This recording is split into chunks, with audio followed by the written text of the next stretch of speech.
Bien, Eduardo. Buen día.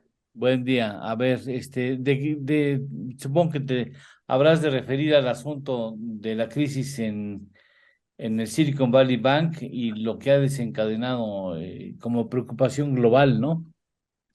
Sí, bueno, se ve en muchas variables. Tipo de Sí, cambio que es una variable muy sensible al nerviosismo y a la volatilidad. El miércoles cerró en 17.98 el interbancario. Ayer ya cerró un peso arriba, sí. ya cerró en 18.97. Entonces, en menos de 3 días hábiles, tuvimos ya una depreciación de un peso. La nota de 2 años, que la semana pasada estaba arriba del 5% de Estados Unidos, ya está abajo del 4%. O sea, hay lo que los economistas llamamos flight to quality o adversión al riesgo. O sea, se sale el dinero de instrumentos de riesgo para irse a instrumentos de tasa fija, aunque me dé una menor tasa. Esto es, se incrementa el precio de estos instrumentos por la gran demanda que se genera y genera una caída del rendimiento. Entonces, como que hay obviamente una sensación de mucho nerviosismo, de cierto pánico y de posibilidad de un riesgo sistémico.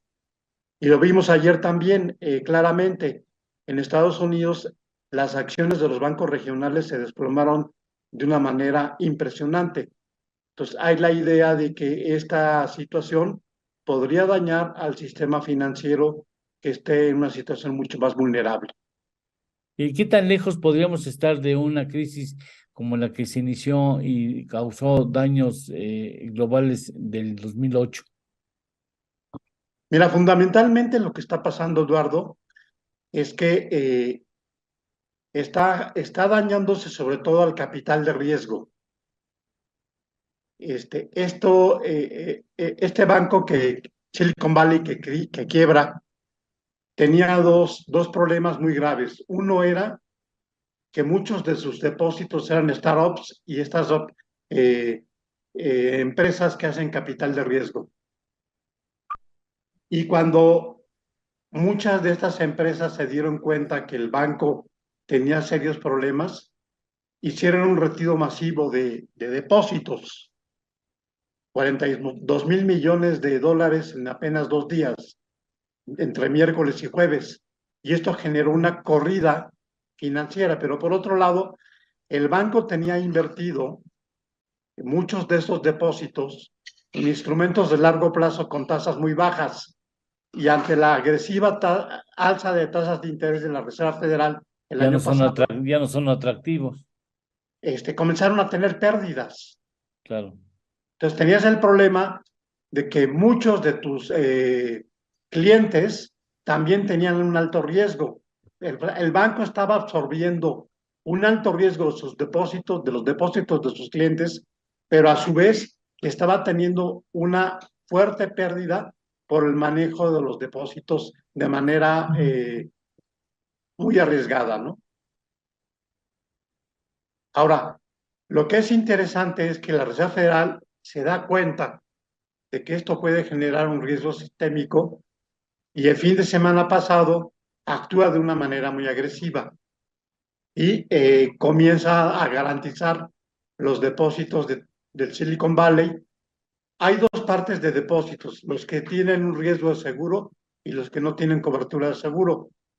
La Reserva Federal decide eh, apoyar a ambos, pero esto obviamente también genera la pregunta de qué va a pasar con los demás bancos. ¿La Reserva Federal va a hacerle esto o no va a ampliar este tipo de políticas a otros bancos regionales que también pueden estar en problemas, ¿no? Sí. Y esto genera obviamente mucha incertidumbre, ¿no?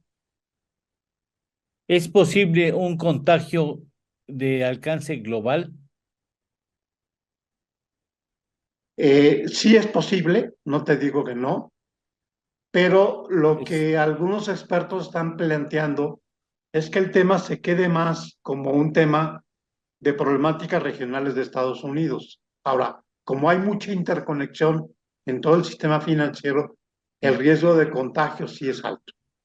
Sí, ahora a lo mejor queda como un capítulo que posteriormente sea el antecedente más remoto de una crisis global. O sea, yo no sé si sea exagerado considerar la enorme cantidad de deuda que tienen gobiernos y empresas, o sea, las deudas de gobiernos, sobre todo países desarrollados y de grandes empresas en un contexto en donde se descompone una partecita chiquita de un banco de nicho en Estados Unidos puede representar también el hecho de que pues no se pueda soportar más una situación que ya muchos especialistas han tratado de hacer conciencia de que el asunto en materia de economía y finanzas globales no está pasando por un buen momento, ¿no?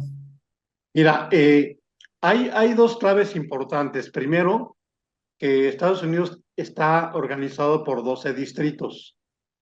Entonces parece ser que el problema se concentra en la Reserva Federal de San Francisco, porque además muchos de los recursos, hay fondos de pensiones que tenían inversiones en este banco de Silicon Valley. Y la otra clave es que el otro banco que quiebra es uno que está en Nueva York, que está sobre todo ligado a criptomonedas.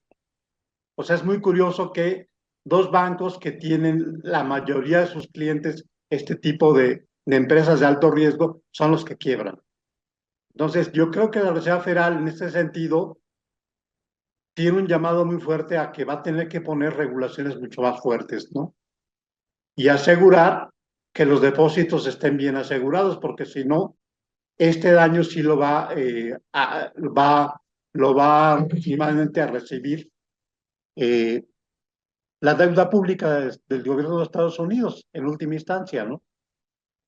Y esto en un momento donde la deuda pública de Estados Unidos ya rebasó los techos de endeudamiento, ¿no? O sea, sí hay un problema latente grave, ¿no? Oye, a ver, ¿no estaremos viviendo las primeras facturas de el exceso de liquidez que se inyectó a las economías tratando de evitar una recesión global sobre pretexto de la existencia de la emergencia sanitaria en 2020? Es decir, ¿qué pasa? Que empiezan a llegar demasiados recursos a las familias o a las empresas, y entonces lo que hacen es empezar, pues mira, ya tengo esta pizcacha, pues vamos a meterle ahí a las criptomonedas y empiezan a invertir y empiezan, y finalmente ese exceso de liquidez que se aplicó a las economías, no solamente la estadounidense, hoy está ya experimentando la necesidad de pagar la factura. Hay parte de eso, pero yo creo que es más el dinero que no tiene, el dinero que no tiene interés. Pues mucho dinero muchos préstamos que se hicieron a tasas de interés muy bajas, alentaron mucho capital de riesgo. Y muchas de estas inversiones, startups y todo este tipo de empresas, comenzaron a recibir carretadas de dinero en 2020, 2021, y comenzaron a hacer inversiones excesivamente riesgosas. ¿Y dónde depositaban estos recursos? Pues ahí. Cuando comienzan a subir aceleradamente las tasas de interés, este capital de riesgo comienza a retirar gran cantidad de los depósitos que tenían en estos bancos para pagar facturas, para pagar pólizas, para pagar la nómina, y esto evidentemente acelera el retiro de este dinero, Eduardo. Entonces yo creo que es una combinación de esto que tú dices, pero también de el excesivo capital de riesgo que se generó por las bajas tasas de interés en los últimos años, ¿no? Bien, antes de que te despidamos y te agradezcamos tu comentario, me gustaría tomar tu temperatura sobre el asunto del maíz transgénico. En algunos minutos más tendremos a Kenneth Smith Ramos, con quien vamos a platicar precisamente en este asunto, pero tú publicaste la semana pasada en el diario El Universal un tema, este tema de una manera muy especial y que a mí me gustaría que hacía grandes rasgos nos explicas tu punto de vista sobre este tema. Mira, lo platicamos incluso el martes pasado aquí. De hecho, la plática que tuve conmigo me inspiró a hacer el artículo, ¿no?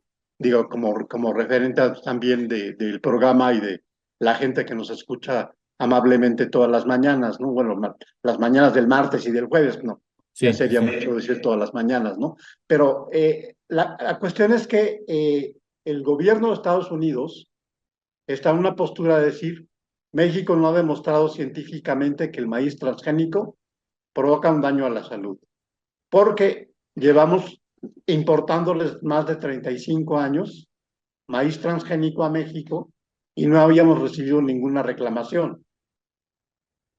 La postura del gobierno mexicano es, yo no te estoy generando daño porque lo único que estoy prohibiendo es el maíz blanco, que es el que produzco internamente.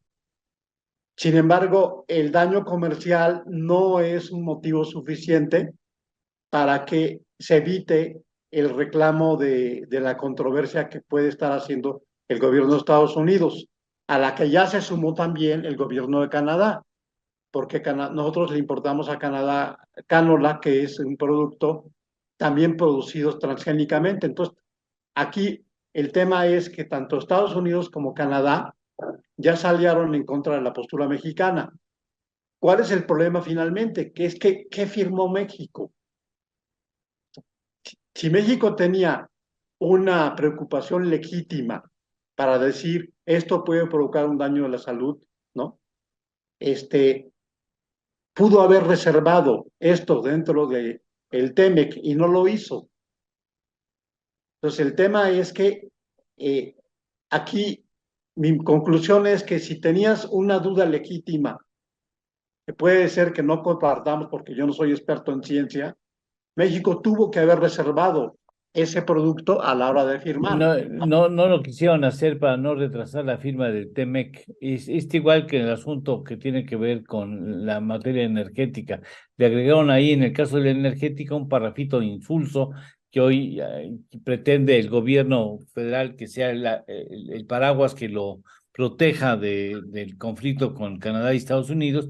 Y en el caso del maíz, a lo mejor ni siquiera lo vieron, pues déjame decirte, a lo mejor ni siquiera lo vieron. Yo creo que no, porque finalmente el maíz fue un asunto, ¿te acuerdas cuando se negoció el Telcán? El Claro, maíz fue uno de los productos que se iba a ir generando aranceles cada vez menores de manera gradual en un sí, proceso que duró 10 años. Si la sí, memoria no me falla, Kenneth seguramente nos va a recordar más esto, ¿no? sí. Entonces, ya había un proceso de desregulación desde el tratado anterior. Por eso yo creo que ni siquiera se contempló por parte de los negociadores. Pero el tema es que si si dañara el consumo, pues hay un consumo indirecto por toda el maíz que es transgénico se compra fundamentalmente para el forraje de toda la industria pecuaria. El hecho, digamos, esto, pues obviamente al quitarse esa prohibición, en primera instancia, se quita el impacto, digamos, del arancel que pueda Sí, generarse. Pero el tema es que Estados Unidos está muy molesto porque México, una vez más, no quiere respetar lo que ha firmado, ¿no? Y esto obviamente está generando como una situación de decir, hasta aquí, ya no podemos seguir soportando que México no cumpla sí, lo pactado, ¿no? Y esto está generando un nivel de intolerancia cada vez mayor por parte de los negociadores. Cabe señalar que los estados de Missouri, Oklahoma, Kansas, son productores de maíz y mala noticia, son de mayoría republicana, que son los que están presionando fuertemente la administración Biden para precisamente presionar más a México, ¿no? bien. Pues muchas gracias, Pablo. Te mando un abrazo.